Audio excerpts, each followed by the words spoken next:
Now, I mentioned off the top of the program the Honorable Gregory Slayton, and I was a little nervous when I was announcing it because he wasn't here yet.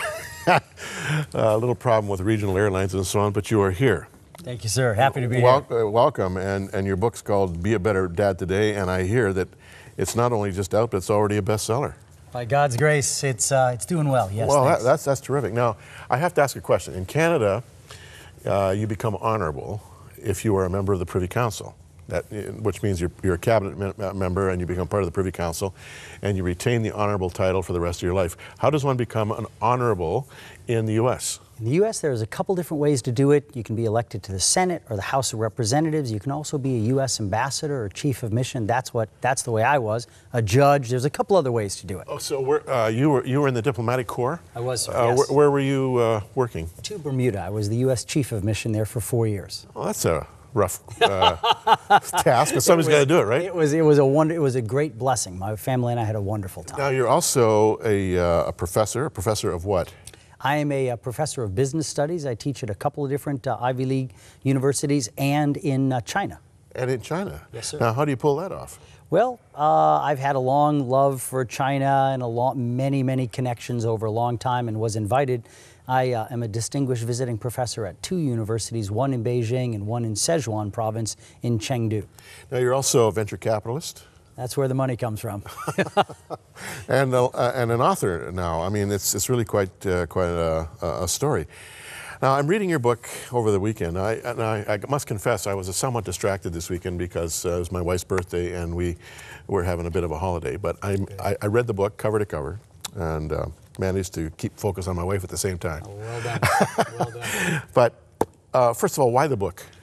Well, the book because fatherhood is so important. Everybody in the world is touched by fathers. Either we are fathers, or we had a father, or we're married to a father, and it's a subject that just gets no attention. I didn't have a real father growing up, and that was pretty painful. He was not totally absent for my young life. He was in and out. Unfortunately, had some serious substance abuse problems. And then in my teenage years, he was out more than in. And then when I became a young man, early in my 20s, he said to my brothers and I that he wanted nothing more to do with us. Don't call him, don't write him, nothing. And that was painful, but that really set me on a journey. One, by God's grace, I became a Christian in my senior year at an Ivy League school called Dartmouth College.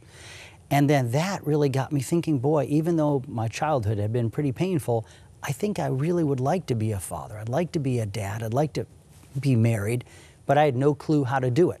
And that's what began my study of fatherhood on 5 different continents around the world. How did you learn to be a father? If you didn't have the model, I mean, was it an intentional process, or was it something that just happened because some good men came into your life, or was it a combination? It was a combination. Yeah. And that's the good news. I want everybody out there to hear. Fathers, and this is not just my feeling, this is the research shows, good fathers are made, not born. So even if maybe you didn't have the blessing of a good father, if you did, hey, praise God, that's a great blessing, and don't be unthankful for it. But if you didn't have a great father growing up, you can still be a really good dad. Yeah, it takes time and it takes tools, and that's why the book is called Be a Better Dad Today. 10 tools every father needs. Now, and I'm glad you mentioned the tools, because it's a consistent theme through the book. But I also felt that way as I was reading it. It was almost like I was investigating all the tools in a toolbox. I mean, in many ways, it's more like a manual. I mean, and pretty tough to read it in one sitting, as I did. But it's stuff that, I mean, you've got so many practical bits of advice, things for fathers to do, that if they follow your counsel here, they're pretty much going to touch base with almost everything that relates to being a father, I think. Well, that's the intention. You know, when I first became a dad about 23 years ago, I really looked for a book like this, a manual, and I just didn't find one. And then in the past 20 years, one wasn't published, because I read pretty much everything on fatherhood, because I need to still grow myself. And that's why we did this book. By the way, my wife and I are given 100% of the royalties to Christian fatherhood and family charities, which I just want to mention because I want people to know this is, for us, this is a mission and a ministry, not a money-making thing. Talk to me about a noble family vision. I was intrigued with your use of the adjective noble. I haven't encountered that word in my reading in a long, long time. Well, thank you. What do you mean by a noble family vision? Well, it's very much like the tools. You know, we guys realize that you can't build anything without tools. You can't build a successful television network, as you guys have. Congratulations.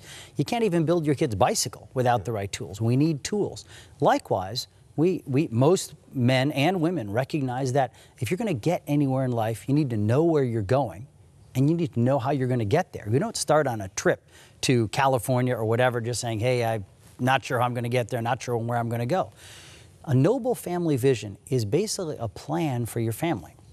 The noble family vision consists of two things. One, the goal.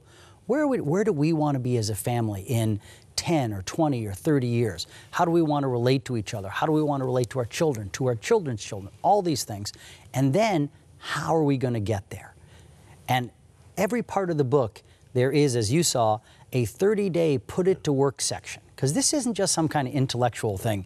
I really want to help guys, frankly, just like me, who need help on the fatherhood journey, and help them to help us, I should say, get these things into our lives so they can positively impact us as dads and positively impact our wives and families. Is it possible to have access to all the tools and still be inept? Well, access is sure, we all have access to the tools. Yeah. But the question is just like the tools in your workbench. If you don't put them to work, they're useless, right? You got to take them, you got to put them to work. In my study of fatherhood around the world, I never met a father who had mastered all 10 of the tools. It's a journey. On the other hand, guys that had mastered 5 or 6 of the tools, they were extremely effective fathers on every continent I looked. And so this is not a cultural thing. This isn't just for, you know, people who were born and bred in a particular race in a particular country. These tools work around the world. So you take fatherhood, and every letter of fatherhood stands for one of the tools. Yes, sir. Now, something you write about there, I haven't read anywhere. Tenderness. Yeah. I'm reading your book, and I'm thinking, you know, there's an element here that's missing until I got to tenderness. You know, the look in the eye, the tone of the voice, the body language, the touch of the hand. Talk to me about tenderness. Well, tenderness is one of the heartfelt love tools. As you mentioned, the tools are in the acronym FATHERHOOD. And the first tool, the F tool, Family First, Family Fun, critical for us dads, especially in this rush era, to make sure our families are first and that we're having significant, meaningful times with them, what I call family fun. But frankly, one of the difficult things for us dads, especially those of us, I think you're like this too, Jim, action-oriented, make it happen, get going, is to be tender and gentle with our wives and our families. It's not easy sometimes to switch gears from the office and let's go to home. Honey, how are you? Are you okay? How's Johnny doing? But it's so important. It's a tool that bears huge fruit for us as dads as we put it to work. You know, my dad taught me something when I was a kid growing up, by example and also by word. He said, you know, Jim, 80% of raising healthy, happy children is their knowing that you love their mother. And you know, he would model loving my mom. You know, physically, we would see him hugging her and kissing her, always affirming her, telling her he loved her. I can't remember a day where he wouldn't affirm her at least 3 or 4 times a day. And it seems to me from reading your book that you would agree with that. God bless your dad, brother. Something that was really surprising to me, in so much of the fatherhood literature, you don't read about that. But the research, the academic research, is very clear, and the work that the study I did around the world, in fact, it's so important. It's the number 2 tool. It's the A tool in fatherhood, and we call it all in marriage. And for us as dads to be all in, that is, that's kind of, I guess, an American expression, but it's like the poker thing. You're all in. You're putting everything on this marriage. No divorce. We're not getting divorced. You know, my wife, she might kill me. But, not really. But you know what I'm saying? Yeah. We're not getting divorced. And that gives great stability and security and self-confidence to the children. Yeah. We've got about a minute, and you're going to be with me tomorrow as well. Yes, sir. So I'm looking forward to that. And we're also making this book available to you, friends, as a special 2-day offer. Now, this is not an Easter offer. What this is you can write in, you can call, you can log on, whatever, and get this book now. And you know, Father's Day is coming up this weekend, and your best ministry gift is critical here, friends, because there are special costs that relate to all of these special offers. But we just couldn't have, we just couldn't resist this one, especially this week. You want to be a better dad today, if not for yourself, for someone that you know and love. Crossroads.ca, 1-800-265-3100, either of those coordinates.